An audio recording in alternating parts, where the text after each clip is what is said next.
Hi friends, today we are going to discuss on the topic significant beneficial honor. Who is an SBO? Do you know? We will discuss the concept SBO in a simpler way. Don't skip this video, watch till end. This is C. Smithun B. Shamai. You are watching MIBS Gurukul.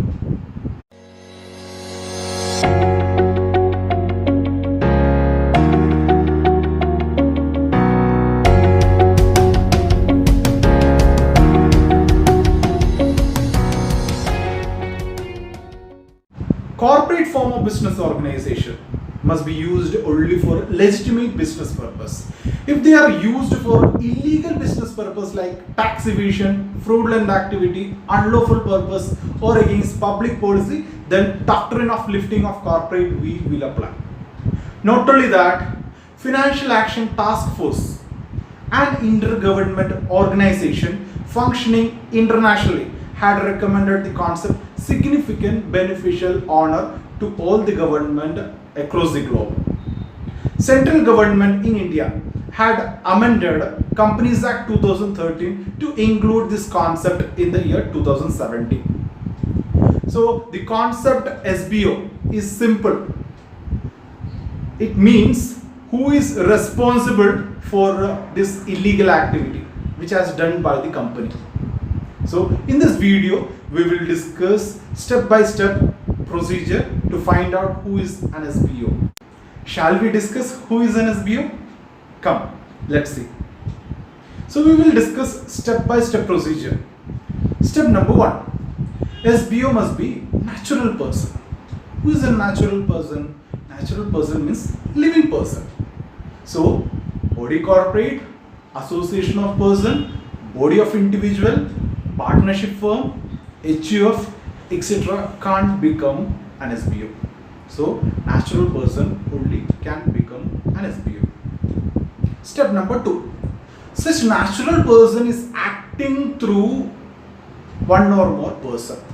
That is, they are controlling the reporting company through certain person. Here person will be body corporate, partnership firm, HUF, trust, etc. Step number 3. Such natural person who is acting through one or more person possesses 5 rights in the reporting company. Which are these rights? 1. Holds indirectly together with directly 10% or more in reporting company. 2. Holds indirectly together with directly 10 or more percentage of voting right in the reporting company. 3. Right to get 10 or more percentage of dividend from the reporting company. 4. Who is getting a significant influence in the reporting company. 5. Who is indirectly controlling the reporting company. So these are the rights which a natural person is getting indirectly through one or more person. So let us discuss certain definitions. 1. Reporting company.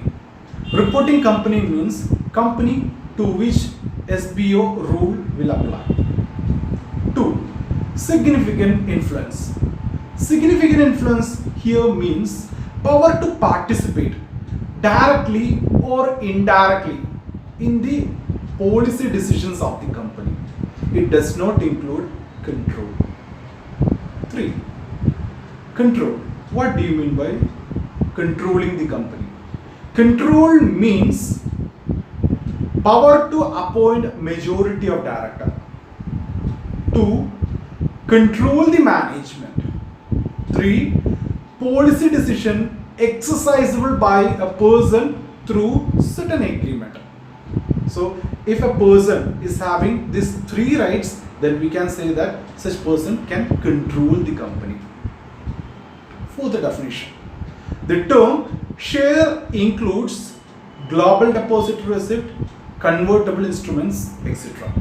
So these are the important definition which is connected to the definition significant beneficial honor. The term direct holding and indirect holding has got great relevance in this concept. Direct holding means if a person who holds directly into the reporting company, then we can say that such person's name is reflected in the register of member. In such situation, such natural person can't be treated as SBO. On the other hand, we have indirect holding. Indirect holding means a person who holds indirectly through one or more person, then we can say that such natural person can be considered as a significant beneficial owner. So we must understand indirect holding with certain examples. Let us take an example to understand indirect holding. Take the case of body corporate. If a body corporate who is a member of reporting company and such natural person holds majority of stake in body corporate and body corporate in turn holds 10 or more percentage of shares or 10 or more percentage of voting power or gets 10 or more percentage of dividend or has significant influence or control the reporting company, then we can say that such natural person will be SBO of a reporting company. Let us take another example.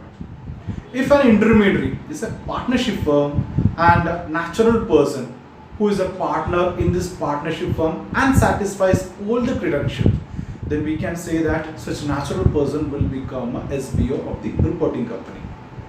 Let us take third example. If an intermediary is HUF and natural person who is a Karta of HUF and satisfies all the conditions, then we can say that such natural person is an SBO of the reporting company. Take fourth example. If the intermediary is a trust, a natural person who is trustee of this trust and satisfies all the conditions, then we can say that such natural person will become SBO of the reporting company. So these are the various examples to constitute a natural person who is SBO of the reporting company. So to sum up, an SBO means a natural person who indirectly holds certain rights in the reporting company, and such intermediary will be body corporate, HUF, partnership firm.